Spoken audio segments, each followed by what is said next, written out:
So I'm here with Justin Paton, a good mate of mine. Just wanted to break down the CrossFit Games from this year, my experience, and also from Justin's perspective, what he saw, and just to backtrack it a bit.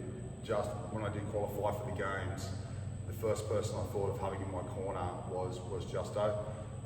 We have a long history, starting back when Justin was playing rugby at Fairfield U. I was coaching there, and we just have had a really great rapport since then. Justo also did some coaching at BK Athletics for a couple of years, and we've just held a really strong friendship. He's moved on to greener pastures per se, and the friendship runs deep. So it'd be good just to have a chat, shoot the shit about what happened. And firstly I will say, mate, it was a real honour to be there for you,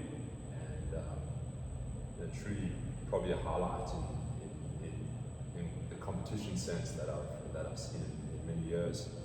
I've written down my thoughts here on the page, and the first thought I actually wanted to share was just the whole time I was there, I was thinking, from your perspective as a coach and as a leader in the fitness community, I think the image that I kept on thinking of was you kind of have the axe in your hand and you are spearheading the way through this jungle of fitness and wellness, and really leading from the front, with, as we talk about a lot, like walking the walk. And to just see that and to see it really like in person and happening was quite an inspiration to me as a coach as well, and really an energy that I thrive off. And I think the community, not only at BK's, but in the area, mate, and those who have eyes on it are inspired by that. And it's a real deal, mate, to be leading from the front. And probably on behalf of everybody, thank you for that, mate. Thanks, man. Yeah. Appreciate you saying that.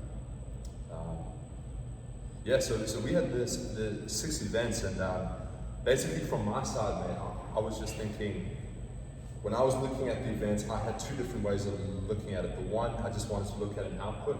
So how did you physically do in the event? And then I looked at an execution score as well. So how did you execute the event? So we had the first event was the 6K run. We finished 5th in that event, right?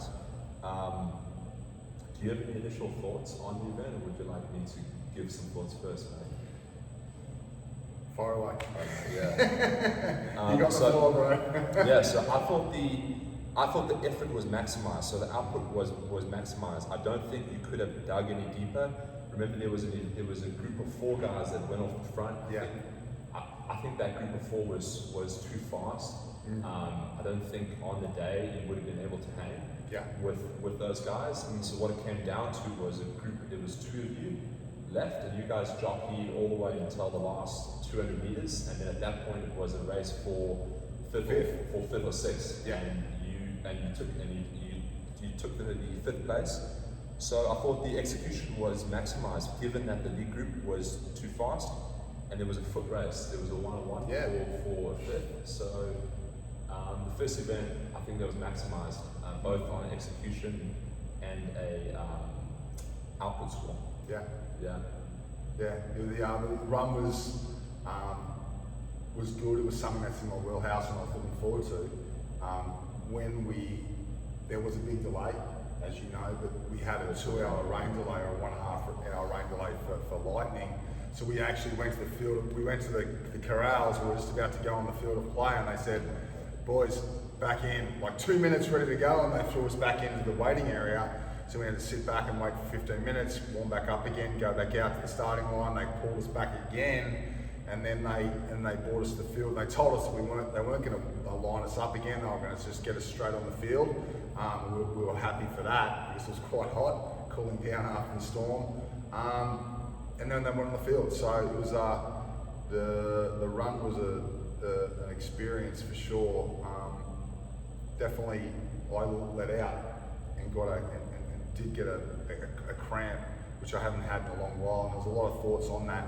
I think that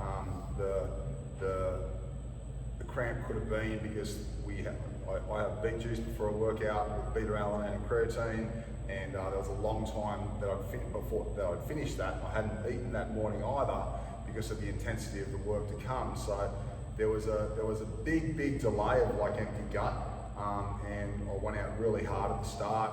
Probably a tad faster than I wanted to, and then I think about 3/4 through that first lap, I got like a stabbing feeling. I was like, oh shit. So I did have to back it away, and those guys were a little bit in front. I was cool with letting them go, but then I had a position of guys coming up beside me that I knew I'm a better runner than. And they're beside me, and I kind of just went with him for a bit, and then I dropped him off, and then another guy come up, and I ran with him for a lap, and then he actually said something to me on the 4th lap as I was passing back on the line, because it's a 1,200 metre course. On the last lap, he goes, "One to go, mate," and I didn't say anything to him, and all I did was just kick into another gear just a little bit, and I just went in front of him and dropped him. It was like, and that was interesting. I think that he thought that because I wasn't conversing with him or didn't want to. Yeah, we were looking at you like with 2 laps to go. His body language was sharp. Yeah. He looked like he was broken, and you looked strong, just jogging up straight.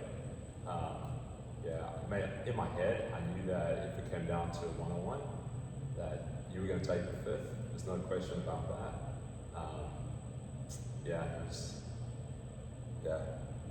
I think he looked too broken, and I think that as I said, I think the event was maximised, mate, 100%. Yeah, it's good. It's a good finish, and I think that the kick to the end was inspired by seeing Justo in the crowd, and Jerry and Alex were there, and they're like, "Go, mate, go!"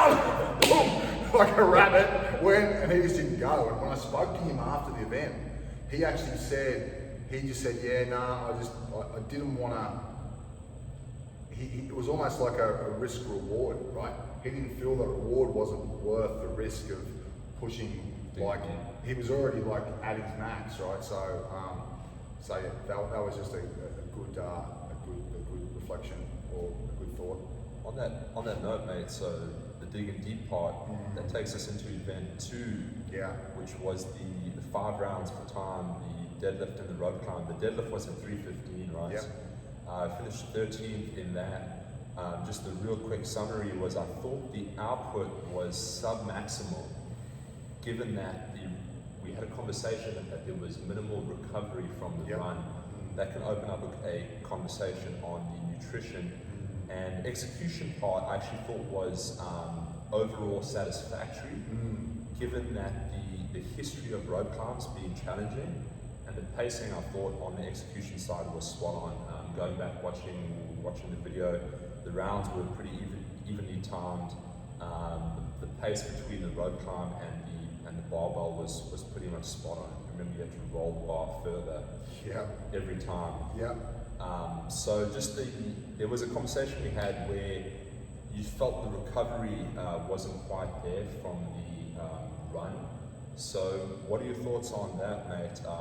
And we had a conversation which, on the output front, you said you weren't truly able to tap out because of the duration of the event. Did the nutrition side have anything to do with that as well? Yeah, so to that point, I think that because the run was delayed for such a great while, right after the run workout, I actually jumped on the bike for 15 minutes, as I normally would do after a workout, just to come down to a calming state. And I jumped in the ice bath for 5-6 minutes, and then I went back to our where our bags were in the athlete area, and then I had my first post-workout recovery, and it was like, before I knew it, I'm sitting down, and like I'm only like an hour and a half before I've got to go again, an hour and a half, maybe 1:45, so I can kind of pretty much warm up straight away. There's a few things at play. It wasn't about me not being able to truly tap it. I think that honestly, when it got to the workout, my rope climb was slow on the first one. Came down, came to the deadlift, and the deadlift, I was spoken to a couple of people out there, so honestly felt like it was 450. It was like, holy hell. So you go from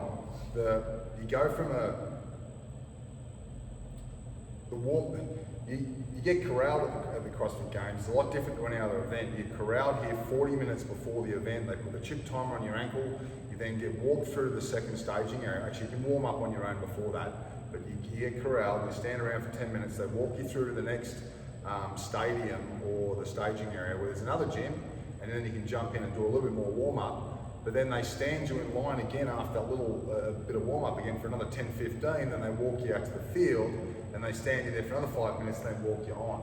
So it's the same for everyone. Don't get me wrong, but it was a lot of stop start. I didn't do a lot of work before, after the run, and yeah, the deadlift felt hard from the get go, and I was pretty much in a hole. I felt pretty much after the second round of the deadlift, getting back, it was just I was in a lactic spot, running back. It was just all quads. My quads hadn't recovered from the run, for sure. You think that was a nutritional or from a training standpoint? Could have been a bit of both. Definitely a bit of both. I believe. Yeah. It was just it was a short, intensive workout, and yeah, I just didn't feel like my ability to really tap it. It was just not there. Just didn't have a lot of drive.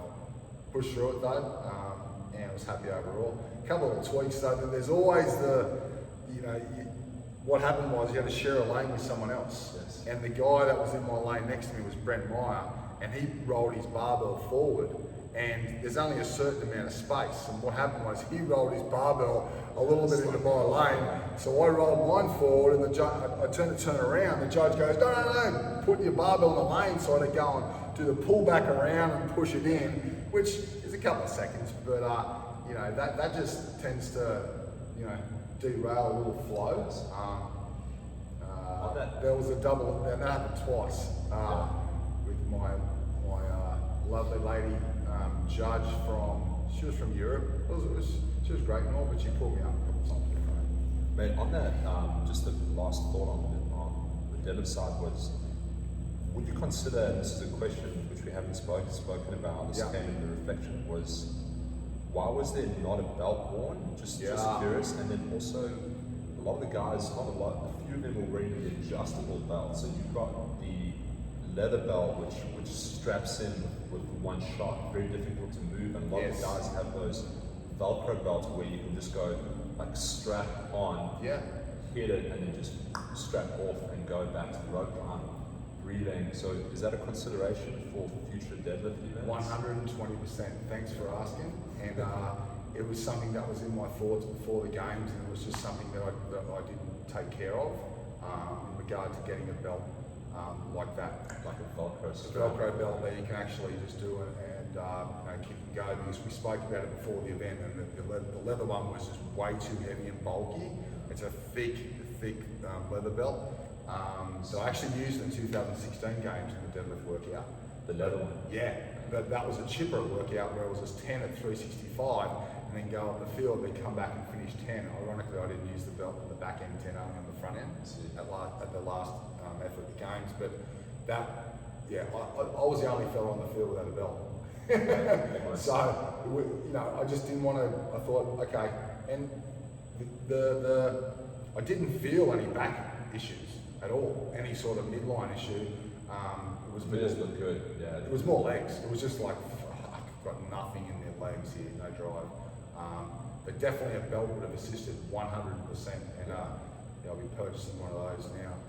So shoulda, woulda, coulda. It's good thought. I mean, this is going to be good content for future. Oh, for sure. And that's why we wanted to do this, is so I could just nut out thoughts that I didn't want to dump out in the 24, 48 hours afterwards. And that's what's so great about our friendship, is you're like, mate, just hang off a bit after your reflections to kind of give yourself some time to truly let it come to you and not run on emotion.